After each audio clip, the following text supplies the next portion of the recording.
तो कहानी की शुरुआत होती है और हमारी कहानी के हीरो किन यान को दिखाते हैं, जो अब इमोर्टल वर्ल्ड से वापस अपने मोर्टल वर्ल्ड में जाना चाहता है, क्योंकि उसने यहाँ अपनी ट्रेनिंग पूरी कर ली है और अब उसके पास सीखने को कुछ नहीं बचा है। तभी किन यान जंप करता है और आसमान में लगे बैरियर में स्वॉर्ड मार देता है। किन यान अपनी स्वॉर्ड को काफी बड़ी कर देता है और उसमें काफी ज्यादा पावर डालने लगता है। काफी कोशिश करने के बाद स्वॉर्ड दूसरी तरफ जाने लगती है और किन यान खुश हो जाता है कि अब वो घर जा पाएगा। लेकिन तभी एक बीस्ट किन यान पर अटैक कर देता है और कहता है वो इतनी आसानी से उसे जाने नहीं देगा। सीन शिफ्ट होता है और एक यून क्लैन के एक्टिंग लीडर यून लैन को देखते हैं, जो दो लोगों से फाइट कर रहे थे, क्योंकि यून लैन का बेटा यून सन लीडर बनने के लायक नहीं है। इसलिए वो दोनों चाहते हैं कि उनके क्लैन के लीडर का बेटा यून किन लीडर बने। इसलिए वो दोनों यून लैन को रिटायर होने में मदद करने आए हैं, मतलब मारने आए हैं। ये सुनकर यून लैन गुस्से में कहता है कि भले ही उनका बेटा लीडर ना बन सके, पर उनका भतीजा किन यान जरूर वापस आएगा। ये सुनकर वो दोनों लोग यून लैन को मारने आने लगते हैं, लेकिन तभी टाइम स्लो हो जाता है और आसमान से बहुत सारी एनर्जी नीचे आती है। तभी काफी स्पीड के साथ किन यान की स्वॉर्ड जमीन पर आ जाती है। किन यान की स्वॉर्ड देखकर यून लैन हैरान हो जाते हैं और वहां साइड में किन यान भी बैठा था। किसी को यकीन नहीं हो रहा था कि किन यान वापस आ गया।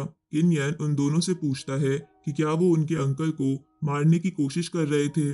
वो दोनों भी हैरान थे कि इतने सालों बाद भी किन यान जिंदा कैसे है।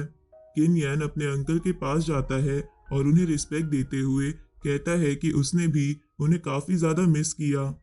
यून लैन काफी खुश थे कि किन यान वापस आ गया। तभी वो दोनों बंदे अपनी डेमोनिक पावर एक्टिवेट करके किन यान और यून लैन पर अटैक करने आने लगते हैं और कहते हैं कि आज वो उन दोनों को मारकर अपने मास्टर यून किन को खुश कर देंगे।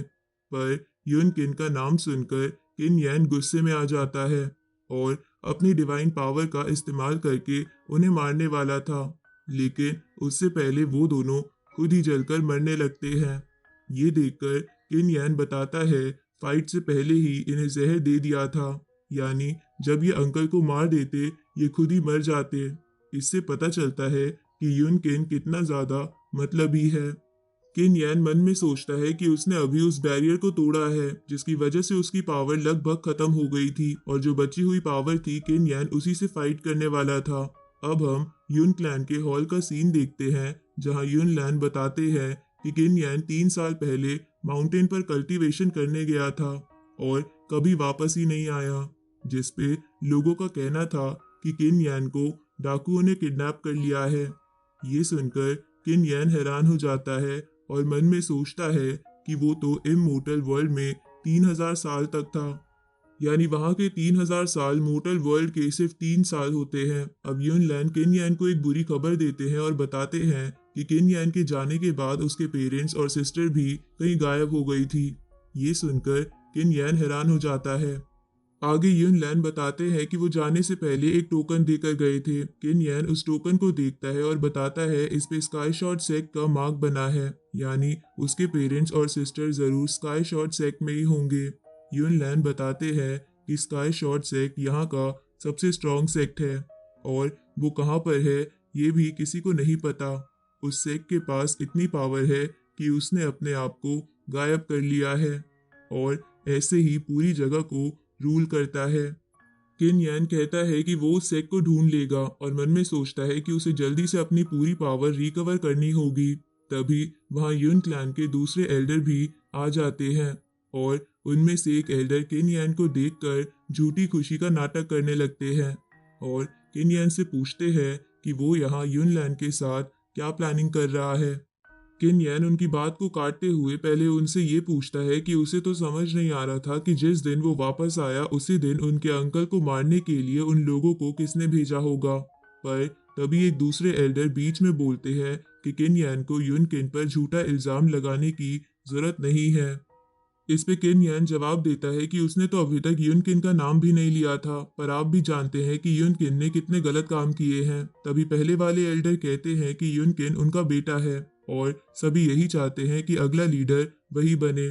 वैसे भी किन यान 3 सालों के लिए गायब था, इसलिए वो अपना लीडर बनने का मौका खो चुका है।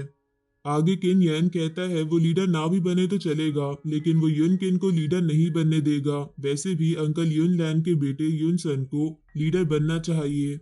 ये सुनकर सभी एल्डर हंसने लगते हैं और कहते हैं कि युन लैन ने शायद उसे बताया नहीं कि उसके बेटे ने युन क्लैन का नाम कितना खराब कर दिया है।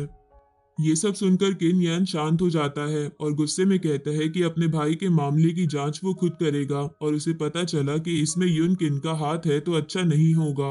अब एक एल्डर किन यान से पूछता है कि वो इतना क्यों उछल रहा है, और पूछता है वो कल्टीवेशन के कौन से स्टेज पर आ गया है।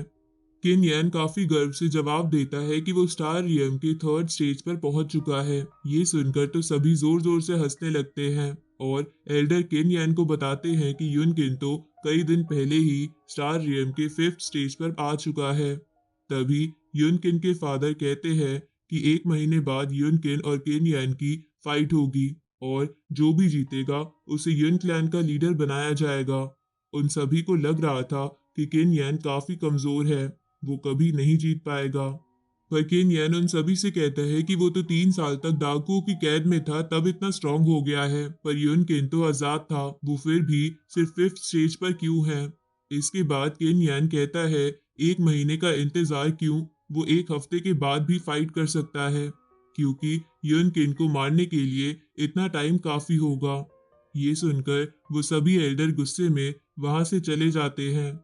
उन सभी के जाने के बाद किन यान सोचता है यहाँ के हालात तो काफी खराब है और अभी किसी को कुछ भी बताना काफी बेकार होगा। किन यान मन में सोचने लगता है कि 3 साल पहले वो माउंटेन पर कल्टीवेशन कर रहा था, लेकिन तभी कुछ डाकुओं ने उस पर अटैक कर दिया, तो किन यान भी उनसे फाइट करने लगा।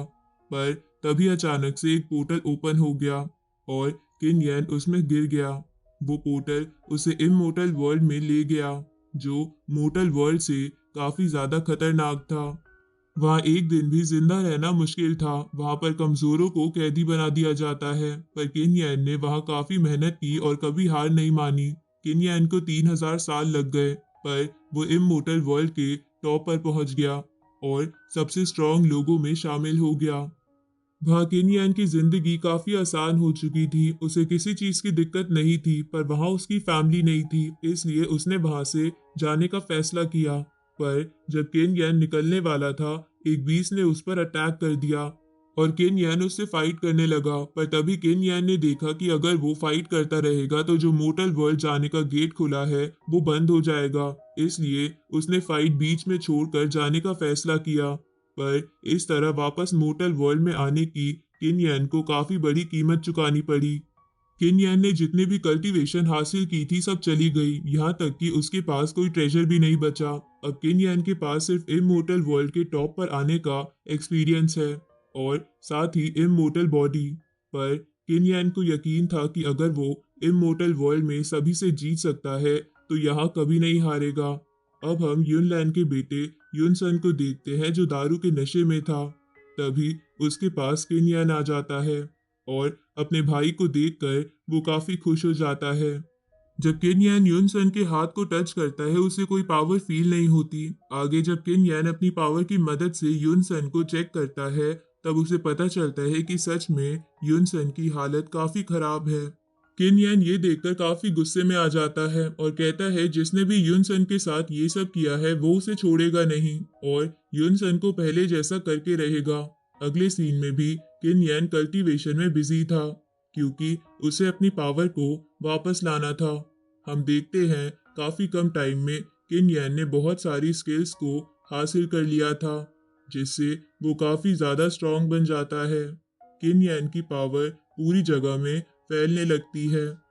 इसके बाद किन यान सोचता है उस पोर्टल से वापस आने के बाद उसकी एल्केमी स्किल्स बिल्कुल भी खत्म नहीं हुई, जो कि काफी अच्छी बात है। मोर्टल वर्ल्ड में आने के बाद सिर्फ कल्टीवेशन पूरी तरह से जा चुकी है, पर अभी के लिए किन यान सिर्फ एल्केमी स्किल्स से काम चला सकता है। जिसके बाद एल्केमी स्किल्स का इस्तेमाल करके किन यान 4th स्टेज तक पहुंच चुका था, पर इतना काफी नहीं था, क्योंकि उसका अपोनेंट युन किन 6th स्टेज पर भी आ चुका था। जिसके बाद हम युन क्लैन के एक दूसरे एल्डर युन लॉन को देखते हैं जो युन क्लैन की काफी पुरानी और काफी स्ट्रॉन्ग टेक्निक की रक्षा करते हैं। तभी युन लॉन को महसूस होता है कि कोई उनकी टेक्निक चुरा रहा है, तो वो जल्दी से उस जगह पहुंच गए थे। पर युन लॉन काफी शॉक हो जाते हैं क्योंकि एक बंदे के चारों तरफ उनके क्लैन की सारी टेक्निक घूम रही थी। हम देखते हैं वो किन यन था जो सभी टेक्निक को मास्टर कर रहा था और वो एक एक करके सभी टेक्निक को मास्टर कर लेता है। तभी आखिर में उसे एक मनी टेक्निक दिखती है जो काफी स्ट्रॉन्ग और पुरानी थी, तो केन यन उसे पकड़ने का पीछा करने लगता है। पर वो मनी काफी ज्यादा तेज था। हालांकि कुछ ही देर में केन यन उसे पकड़ लेता है और अपने अंदर एब्जॉर्ब कर लेता है, जिससे अब केन यन की मूवमेंट काफी स्मूथ हो चुकी थी। तभी युन लॉन अपनी स्पिरिट को केन यन को रोकने के लिए भेज देता है, पर किन यन सिर्फ एक ही अटैक में स्पिरिट को खत्म कर देता है। जब किन यन युन लॉन के पास जाता है तो वो उसे देखकर हैरान हो जाती है और गिफ्ट के तौर पर किन यन उन टेक्निक की थोड़ी नॉलेज युन लॉन को भी दे देता है। अब हम देखते हैं एक हफ्ता बीत चुका था और सभी फाइट के लिए इकट्ठा भी हो चुके थे। तभी वहां युन किन आ जाता है और वो अपने फादर से कहने लगता है कि उन्होंने उसे फाइट के लिए क्यों बुलाया, वो तो आसानी से ये फाइट जीत सकता है। साथ ही युन किन बताता है कि कल ही वो 7 स्टेज पर पहुंच चुका था।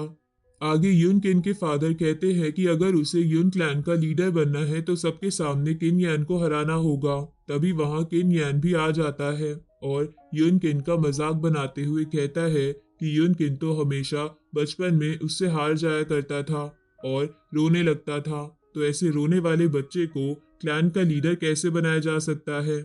ये सुनकर सभी हंसने लगते हैं और युन किन काफी गुस्से में आ जाता है। फाइट शुरू करने की अनाउंसमेंट भी कर दी जाती है।